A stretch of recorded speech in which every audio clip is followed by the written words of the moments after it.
ka nwunye gị ka ị na-agba ụtọ ife na ọ na-emekwa gị. So mgbe ọ hụzi na ndị mmadụ tigaziri ya mgbe ya hapụ m mgbabazie n'ime ụlọ bee wee tiere ya aka na that day si akwa ịhụ my faithfulness to you adrozi guaranteed. In fact for this thing ị mere ụwa hụ ọtọ m na faithfulness ịmago mbe. So mana o nwere one of my clients mụ na ya dị na mma. This man na-enyewe m advice. In fact he's just one of my big clients na my business m na-eme. Mbutara na business ọ ya patronizere m. So mkpọ the man kọsara ya the man sị m gịnị na ndị m mere gịnị na m ka ebe m nọ ngwa sị m sị ya na nka nọ ya dị n'ebe ọsị m pụta mpụtazi mụ na ya na-abịazirosi ngazi anyị aga ofu họteelụ ịmagokwa nkọsara ya ihe o mere m ọ na-agụgozi m n'obi ahụ nnọọ mụ atọ epụziri ya onwe m nnọọ ọsị uche the man nọkwudo ebe m nọ na mbụ mana ọ na mụ nwa onye na-ebi udo ndụ ahụ. So I now had to give him that day and there weren't any atom of regret na what I did. You understand? So I gave him myself to the man. Anyị emecha the thing no. Ya akụgụcha m obi sị m the way ịmago n'ọkwa n'ije ụwa. The man is a married man too. So m lakwa that day mgbe m na-erutekwa n'abalị di m onwe ya na ya kọọ nkwa m ihe n'abalị ahụ again mụnwa nọ ebe a na-amụmụ nwaanyị mụnwa na mma achọghị isi n'ime ụlọ abụọ na ọmụ ji ịkpọbata nwa ya nwoke na bibi mama ya n'ụlọ ya. So o ji wee kụzie m ihe ahụ that day wee gbaa m ọtọ ahụ wee meetizie this other man. Mụ na the man emecha in the afternoon time so wee latazie n'ụlọ ndị di m wee gbago nkwa m n'elu n'abalị ahụ as his way na nwa abalị agba aka n'agbanyeghịkwa ihe ahụ ọ kọrọ m n'ụtụtụ ọtọ niile ahụ ọ gbara m nso ọ repụ nkwa m that day. So some weeks later m bịa chọpụta na m afọ ime abana mụnwa this day confused amazi m ebe afọ ime si amazi m onye nke nwe nwa. So mgbe afọ ime ahụ ya wasị na m ga-ewepụ ya na amụgo 5 years na ya nwere nwetago nwa nwoke n'ezi na ọ chọzi ka ndị ime ọzọ n'ime ụlọ na ndị ime ọzọ nakwa nwe ihe ọzọ na-eje mụrụ ya na-awụkwa nwaanyị ka m ga-amụrụ ya. So mụ nwasịzie because of okwu gị ya mụ nwasị na m a ga-ewofu nwa ma ọ bụgodịrị na m mụrụ mmụọ ejima nwaanyị atọ na m a ga-ewofu nwa na ọ bụsị ya bụrụ na nwaanyị ọzọ ka m mụrụ na ihe ọbụla m mụrụ n'ọkwa gị nyere m ya akwụkwọ medical lab scientist ma akwa na onye nwa bụ nwoke na-ewepụta agwa chromosome eji amụ nwa nwoke yet ya buerie ihe niile bụ m n'isi na m nwere mmụọ mmiri na-atụgharịrị ya nwa na ọ bụ na ọnwụnwe ya ka ihe mere Chinyere ji tụrụ ime ofu Chinyere ụsa ichiko ka o ji akọmpa aga m nwa ana ụmụ niile ahụ nna m amụrụ m ya nọ ma nna m even sọ nke mbụ na nke ịbụ ka nwoke akwụrụ ụgwọ ụlọ ọgwụ ya ndị ọzọ akwụbeghị ụgwọ ọnwa m nweta ikwa aka na akpa na-agbapụta onwe m n'ụlọ ọgwụ na-ezikwa. So oge mụnwa bụ wezila afọ ime ahụ shọm na m ga-ebu afọ ime ahụ sị na ọ bụ na nsịkwa bụ na m ga-ebu ya na ọ gbasa akwụ ya na ihe ọ madobewo na mbuche ya na mmụọ ka akwụkwọ ụgwọ ụlọ ọgwụ nso ọ. So oge m afọ ime ahụ ndị ụlọ ọgwụ wee chọpụta mgbe a mere scan n'ụlọ ọgwụ nna gị amụ nwa wee chọpụta na nwa ahụ bụ nwa nwoke etie esi gị na agaghị akwa m na m aga amụ nwa ha amụ na m ga-emekwa ọpreshọn kụpụta nwa ahụ na ha achọghị na ihe a wụ expected nwa atụghị anya so na ha achọghị stories. Mgbe ya dị ndị m si na nke ahụ gbasakwara m na asịkwa na nna amụ nwa ha amụ na m ga-eme ọpreshọn na ọ gbasakwa ife atụ nakwa ọ gwara m na aka ya adịghị aka ya na ụkwụ ya adị n'ọnya mmụọ ga-eteki care and so on. So m wee were ego m gaa kwụ ụlọ ọgwụ ahụ eme m ọpreshọn ekupụta nwa ya bụrụ baby boy. So ebola m kue nwa m na-egoro ya milk na carton and so on. I took care of my baby n'ofu ime ụlọ ahụ kwa ya etukwa esemokwu ka dịkwa because of a medical life scientist ha nwere nọ guild na ha nwere friends ndị lab na maybe ha ndị na-emenụ DNA ama m onye gwatara ya mee DNA that my baby and that son ya ahụ nwoke that girl ma ọrịa n'ezi ya emecha ya wechọpụta na my son awụ nke ya nwoke si ọnwụ nye m 7 days na m na-ahapụrụ ya ụlọ ya na m na-esi n'ụlọ ya apụ okokoli nyọ ya si ya ngwanụ akwa ịma na ọ gị kwenyegara m mee ihe a m mere and I'm not even regretting ọ gị kọsụrụ ya ụta m si gbaghara gị mgbe Chinyere tụrụ gị ime mụọrọ gị nwa anụ nwa gị ji 5 years wee tọọ nwa m ị ga-echikwụta ahụ gbaghara m nwa nyọ ya elu si ya ngwa ka anyị birikwa na I will take care of my son as he said I've been the one taking care of ka anyị nọrọkwa maka ụmụ m ndị nke nwaanyị adịghị ọ sị gịnị na ọkwa gị na mkpọrọ nwa nsị n'ime ụlọ ya pụọ nna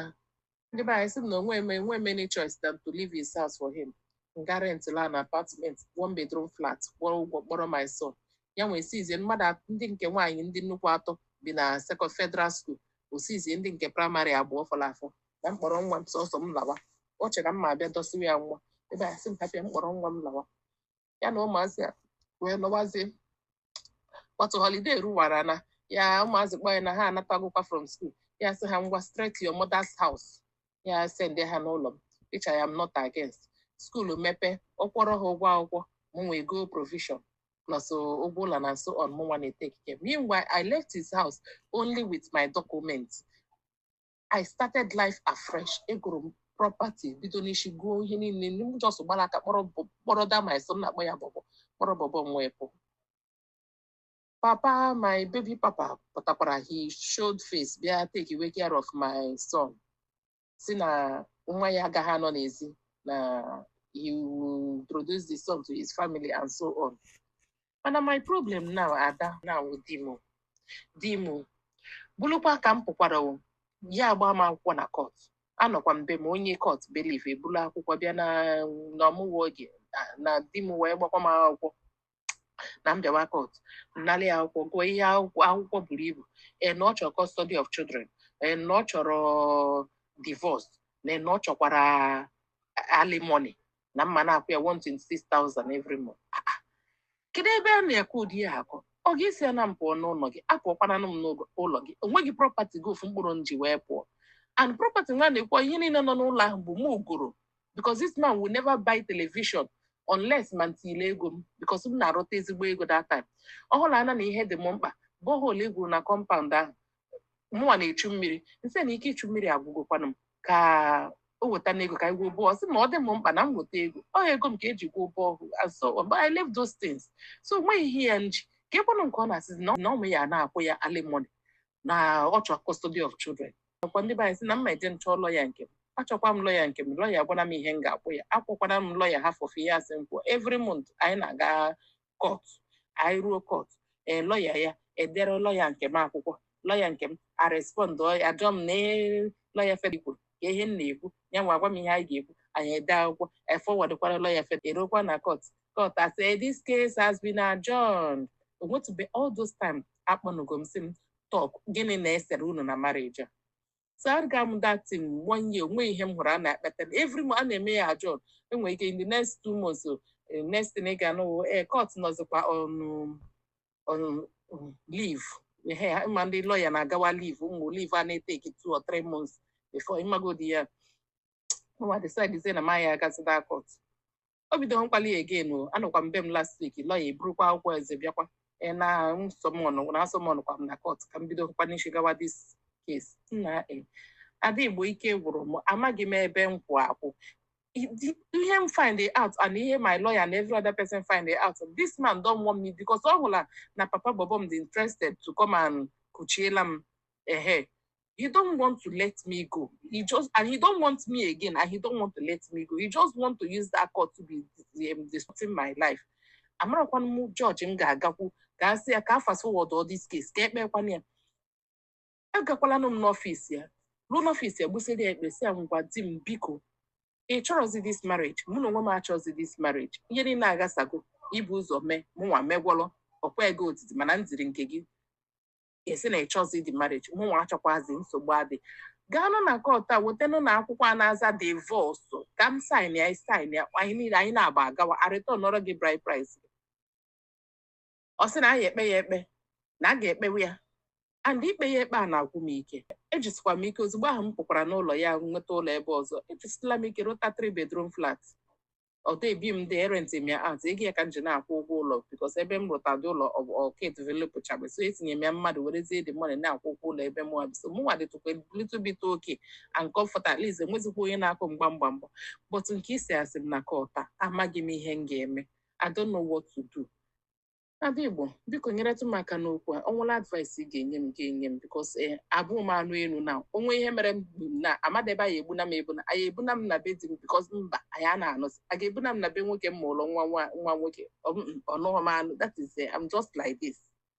Thank you. Unu afụgo the type of ụmụ nwoke anyị nwere na be anyị unu afụgo ha n'isi ha omembọla abụrụ ajọ ife mana abịara na nwunye ha omembọla abụrụ ajọ ife ọpụ ịghọtago unu ma na ogbu mma ada eji mma gị a n'azụ ịkụlụ nwaanyị akụlụgbogo kụlụgbede kpụpụta ya nke ọgba ọtọ n'iru mmadụ n'iru ụmụ akwụkwọ ịgbasi anya ọtọ ndị ọzọ fụsị ọtọ ya kedu ife ị ka na-azọkwa chekwa m nọ nwoke ka ọ dụọla iprotect ihe adọ na ngada mgbe iji wee mezie nye public kedu ife ịchọ ka nwaanyị mee ike gwụrụ mana nne ka m gwakwa gị arụ adụ ọkwụrụ gị nwa sef I thank God that na o nwere ife mere akpa nwa gị nwoke na-eri gị ibọn gị olise ego onye gị ọgwụ ịṅụọ olise ego onye gị ọgwụ ịṅụọ I thank God for your life ihe njisi ka m kwuo ihe a bikos ndị nọ na peji m emeche na ọdụ oke ọ dụrọkwa na oke